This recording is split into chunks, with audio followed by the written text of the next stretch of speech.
Hi, this is Chris Clausen, MMLO 35. Assignment 3.3, Immigration Part 2.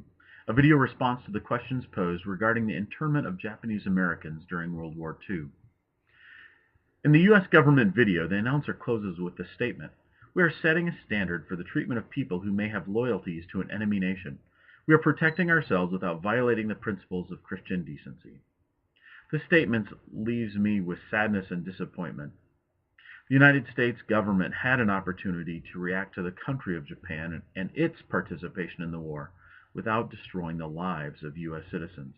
The logic in the decision to intern this group of people was flawed because of fear and prejudice. I found that it was interesting, even though throughout the video they referred to many of the detainees by their true status as citizens, they still chose to treat the people as enemy combatants, guilty because of their ancestry. Choosing to use the word Christian is also regrettable. Even if the treatment of the detainees was good, humane, and was done with quote-unquote dignity, the fact that the citizens were stripped of their property, their constitutional rights, is anything but Christian.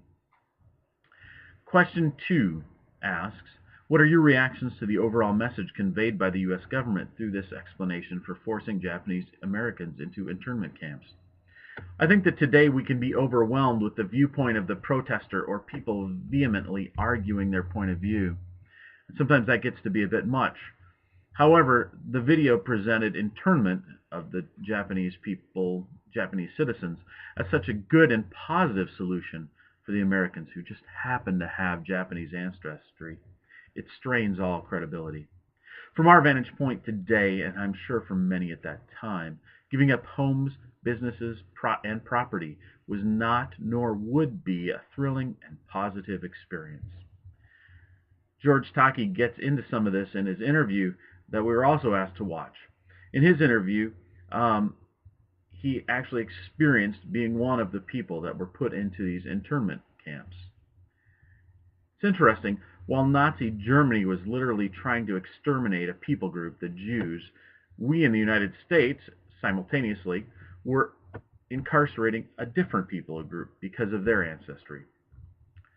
Question 4 asks, if you were to engage in some type of ongoing cross-cultural ministry with the Japanese Americans upon their release from the internment camps, what would that ministry be and what first steps would you take?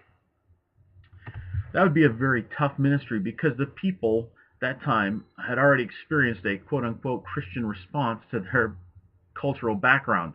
So I would think that even supplying basic needs for a ministry, such as food and shelter, would be suspect in their eyes.